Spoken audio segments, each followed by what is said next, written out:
আসসালামু আলাইকুম রহমতুল্লাহি ওবরকাতুহু। সম্মানিত দর্শক, জুলাই আগস্ট বিপ্লবের যে কজন নায়ক রয়েছেন, যে নায়ক তাদের কর্মকাণ্ডের মাধ্যমে গত এক বছরে রীতিমতো সেলিব্রিটি মহানায়কে পরিণত হয়েছেন, তাদের মধ্যে নাসিরউদ্দিন পাটোয়ারি প্রধানতম।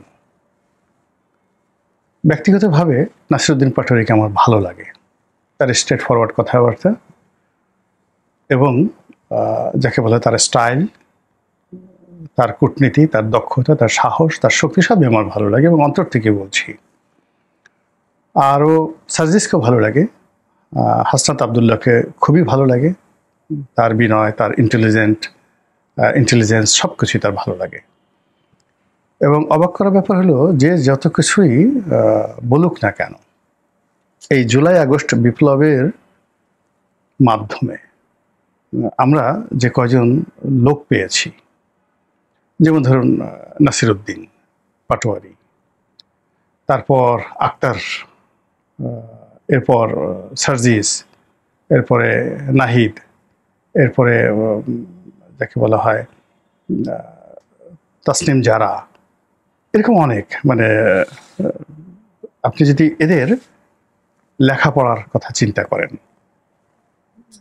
লেখাপড়ার স্ট্যান্ডার্ড, তাহলে 69-এর গণ অভ্যুত্থানে যারা নায়ক ছিলেন বা 90-এর গণ অভ্যুত্থানে যারা নায়ক ছিলেন, তাদের অ্যাভারেজ এডুকেশন তাদের চাইতে এই যুগে যারা এসেছেন তাদের অ্যাভারেজ এডুকেশন বেটার।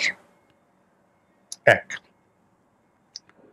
2 নম্বর হলো যে এই গত এক বছরে এনসিপির যারা লোকজন রয়েছেন তাদের অনেকের বিরুদ্ধে দুর্নীতির অভিযোগ এসেছে, যেমন নাহিদের বাবার, তারপরে আসিফ মাহমুদ সজীব ভুঁইয়ার বাবার বিরুদ্ধে নানা রকম অভিযোগ আছে। কিন্তু ব্যাপার হলো যে সজীব ভুঁইয়া বা নাহিদের এপিএস নিয়েও বিতর্ক আছে। কিন্তু আমরা এখন পর্যন্ত কিন্তু এই যে কয়েকজন শীর্ষ নেতা যারা আছেন, যেমন ধরুন মাহফুজ, এখন যিনি উপদেষ্টা, তথ্য উপদেষ্টা, তারপরে সজীব ভুঁইয়া সবচেয়ে বড় কয়েকটি মন্ত্রণালয় চালাচ্ছেন তিনি, তার মধ্যে এলজিডি তো আছেই, এবং এতগুলো মন্ত্রণালয় নিকট অতীতে কারো অধীন ছিল না। তো এটা তিনি 1 বছর যাবৎ চালাচ্ছেন, একেবারে তরুণ। তো মাহফুজ গেল, সজীব ভুঁইয়া গেল, নাসিরউদ্দিন পাটোয়ারি আছেন, তারপর সার্জিস আছেন। তো সার্জিস, নাসিরউদ্দিন পাটোয়ারি কিংবা যাকে বলা হয় অন্য যারা আছেন বড় জোর, তাদের বিরুদ্ধে অভিযোগ হলো এরা যে গাড়িতে চলাফেরা করছেন, এই গাড়িটা তাদের না, কোটি টাকা দামের গাড়ি, বিভিন্ন লোকজন যে তাদেরকে দিচ্ছেন, এটা কি এমনি এমনি দিচ্ছেন, এটা আমরা বলার চেষ্টা করছি। কিন্তু এই বিপ্লবী যারা আছেন তারা কিন্তু সবসময় বলে ফেলেছেন যে না, বিভিন্ন লোক খুশি হয়ে যারা বিপ্লবের পক্ষে ছিলেন, শেখ হাসিনার পতনে যারা খুব খুশি হয়েছেন, ধনী ব্যক্তি যারা শেখ হাসিনার জামানাতে খুবই নির্যাতিত ছিলেন, তারা কৃতজ্ঞতাবশত তাদের গাড়ি আমাদেরকে ব্যবহার করতে দিয়েছেন। এর মধ্যে মন্দ কি?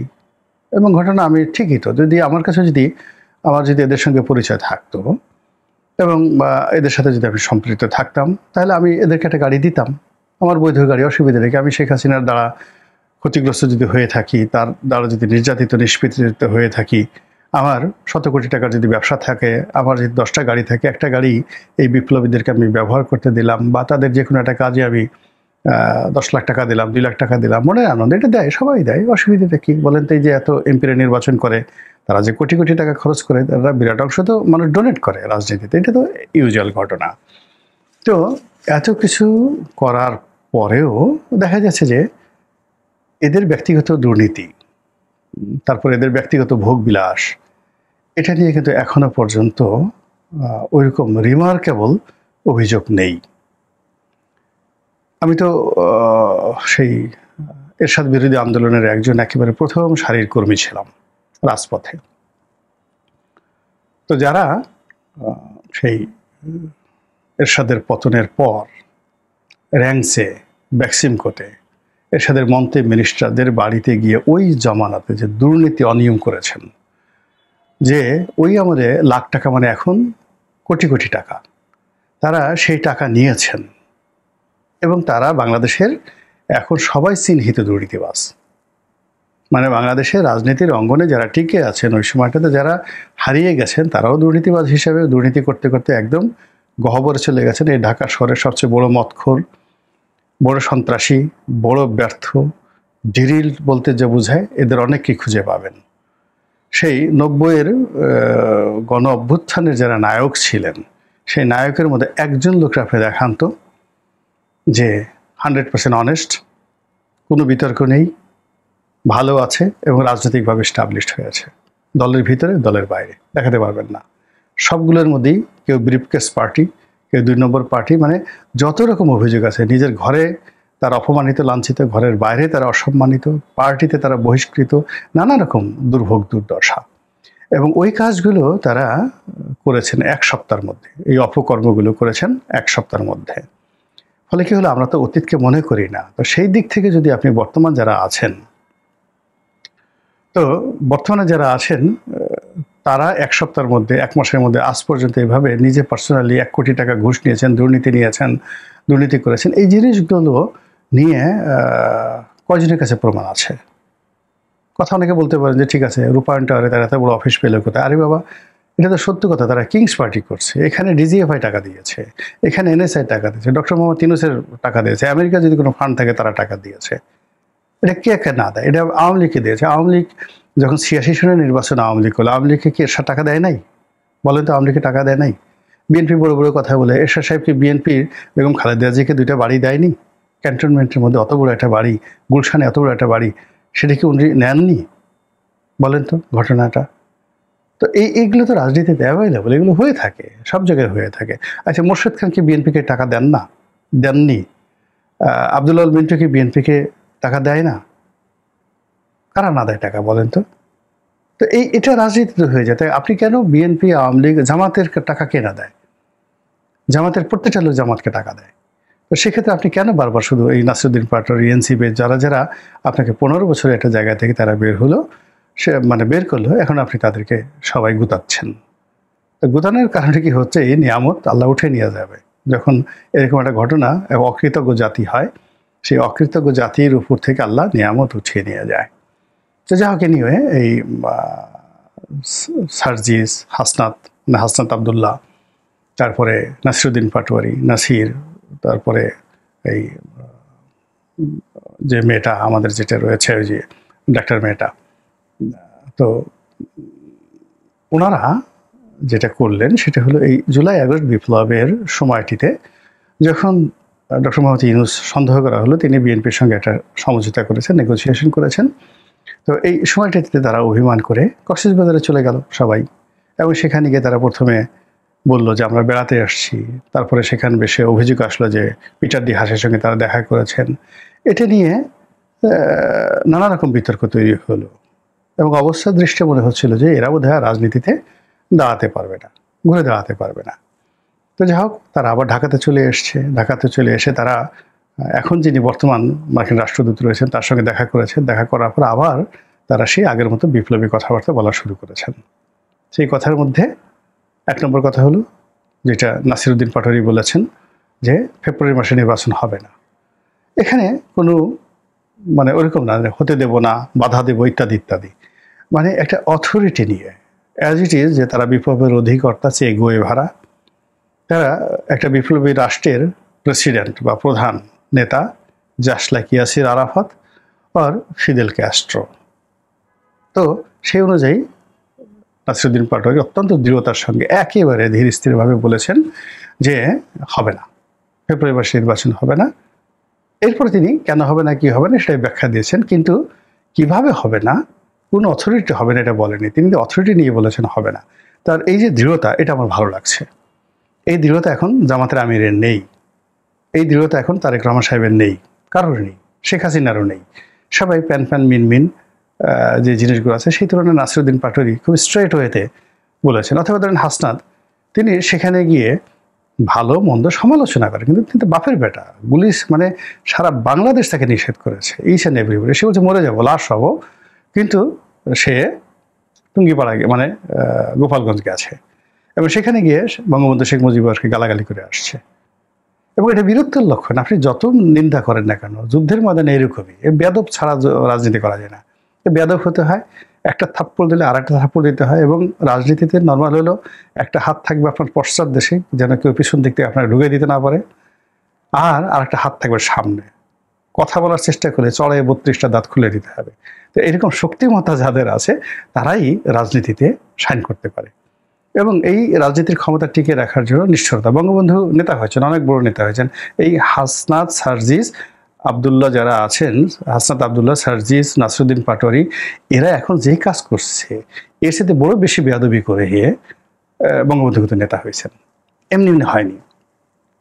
মনে করেন তার গুরু, সে একদিকে সামনে গিয়ে পা ধরে সালাম করছে, মৌলানা আব্দুল হামিদ খান ভাসানী, আবার অন্যদিকে ছেঁচা লাগাই দিয়েছে, যাও পিটেন দিয়ে আসো।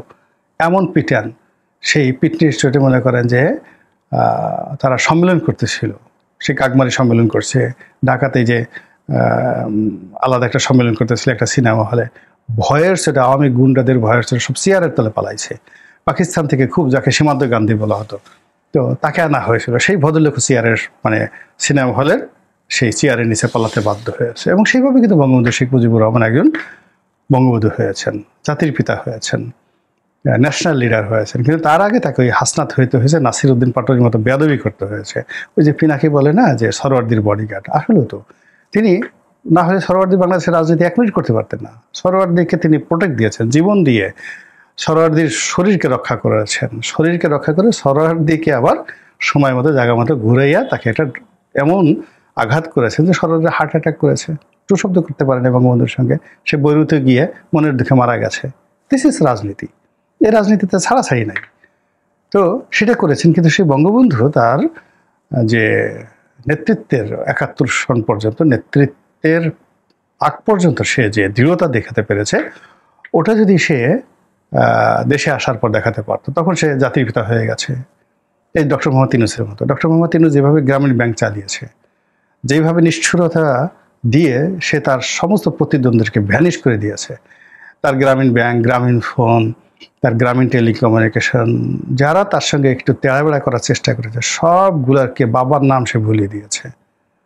এবং ওই যে গ্রামীণ ব্যাংকের অফিস মিরপুরে আছে, সেই অফিসে ওখানে সবচেয়ে বড় গুন্ডা ছিল কেরামত গুন্ডা, ঢাকা শহরের।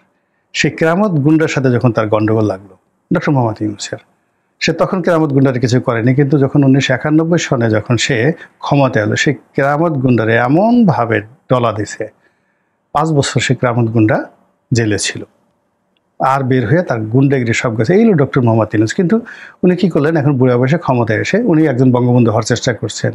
বঙ্গবন্ধু বলছে জাতির পিতা, আমি এখন কি করে মানুষ মারি। উনি বলছে আমি এখন শান্তির দূত, আমি কি করে অশান্তির সৃষ্টি করি। ফলে কি হচ্ছে, বাস যাওয়ার মানে বঙ্গবন্ধুর যেভাবে বাস গেছে, এই ডক্টর মোহাম্মদ ইউনূসেরও বাস গেছে। কিন্তু রাজনীতিতে নিষ্ঠুরতা, সেই নিষ্ঠুরতা হলো জিয়াউর রহমানের কাছে শিখতে হবে। যে জিয়াউর রহমান 7ই নভেম্বরে যে বিপ্লব কর্নেল তাহের করলো, সেই বিপ্লবের মাধ্যমে উনি প্রাণে রক্ষা পেলেন, নাহলে তো উনি মারা যেতেন, দাঁড়াতেই পারতেন না। নো ইতিহাস। তা যে বিপ্লবের কারণে জিয়াউর রহমান মুক্তি পেলেন, যে বিপ্লবের কারণে প্রেসিডেন্ট হলেন, এবং সেই বিপ্লবের প্রধান যে অধিকর্তা, নায়ক, মহানায়ক কর্নেল তাহের, তাকে ফাঁসিতে ঝুলিয়ে দিলেন। এটাই রাজনীতি, এটাই নিষ্ঠুরতা। এর বাইরে জিয়াউর রহমানের সময় কত 19টা না 20টা কু হয়েছে, হাজার হাজার লোক, মানে সেনাবাহিনীর লোককে তিনি ফাঁসিতে চড়াই দিয়েছেন, ভ্যানিশ। জিয়াউর রহমানের নাম শুনলে মানুষ পেশাব করে দিত, তার প্রতিপক্ষ যারা আছে। এই জন্য সে রাজনীতিতে টিকে আছেন। তো সেই কাজটাই তো নাসিরউদ্দিন পাটোয়ারিরা করার চেষ্টা করছেন, হাসনাত আবদুল্লাহরা করার চেষ্টা করছেন। এখানে তো আমি তো খারাপ কিছু দেখি না। সে কক্সবাজারে সবচেয়ে পাওয়ারফুল, কক্সবাজার মানে এখন মানে বিএনপিতে তারেক রহমান সাহেবের চাইতেও যার প্রভাব বেশি, যার কথায় সব কিছু নড়াচড়া করে, যার মানে হুকুমে, সেটা হল সালাউদ্দিন সাহেব। দক্ষিণাঞ্চল, উত্তরাঞ্চল, সারা বাংলাদেশ, মানে এখানে তারেক রহমান সাহেব বেসিক্যালি তার পরামর্শ চলেন। সালাউদ্দিন সাহেব যেভাবে বলেন তারেক রহমান সাহেব সেইভাবেই চলেন। এর কারণ হলো, যেটা আমি শুনছি যে সালাউদ্দিন সাহেব তারেক রহমান সাহেবের গৃহশিক্ষক ছিলেন, যে টিচার। তো সেই কারণে এই সালাউদ্দিন সাহেব, তো সেই সালাউদ্দিন সাহেবের যে ক্ষমতার বলা, অর্থাৎ বঙ্গবন্ধুর যেভাবে টুঙ্গিপাড়া, বঙ্গবন্ধুর যেভাবে গোপালগঞ্জ, এইভাবে সালাউদ্দিন সাহেবের পাওয়ার হাউস হলো সেই কক্সবাজার। এবং কক্সবাজারের সেই হোটেল মোটেল জোনটা, এই পুরো জোনটাই কিন্তু সালাউদ্দিন সাহেবের তৈরি করা। এবং ওই যে ম্যারিন ড্রাইভটা দেখেন, মানে কক্সবাজার থেকে শুরু করে টেকনাফ পর্যন্ত যে ম্যারিন ড্রাইভ, যেখানে পুরো পর্যটন নগরীটা গড়ে উঠেছে, সেই ম্যারিন ড্রাইভটাও সালাউদ্দিন সাহেব তৈরি করেছেন। তো সেই কক্সবাজারে গিয়ে সালাউদ্দিন সাহেবকে গালাগাল করা, তাকে ডন বলা, তাকে সুদখোর বলা, ঘুষখোর বলা, সুদখোর ঘুষখোর না তো, মানে তাকে ওই চাঁদাবাজ বলা, চিংড়ি ঘের থেকে চাঁদা গ্রহণ করে এই সমস্ত তাফালিং পার্টি বলা, এটা এত সোজা জিনিস না, এত সোজা জিনিস না, যেটা নাসিরউদ্দিন পাটোয়ারি করে আসছেন, বলে আসছেন। তো সেই নাসিরউদ্দিন পাটোয়ারি কক্সবাজার থেকে ফিরে এসে যখন এই নির্বাচন নিয়ে বললেন যে নির্বাচন হবে না, আমার কাছে মনে হয় যে সে সুস্থ অবস্থায় কথা বলেছে, তারপরে শেষে চিন্তা ভাবনা করে কথা বলেছে এবং আত্মবিশ্বাস নিয়ে কথা বলেছে। কাজেই নাসিরউদ্দিন পাটোয়ারির এই হুকুম হবে না নির্বাচন, এটা হওয়ানোর জন্য ডক্টর মোহাম্মদ ইউনূস এবং বিএনপি কি করে সেটাই দেখার বিষয়। আল্লাহ আমাদের সবাইকে হেদায়েত দান করুন এবং হেফাজত করুন। আসসালামু আলাইকুম রহমতুল্লাহি ওয়া বারাকাতুহু।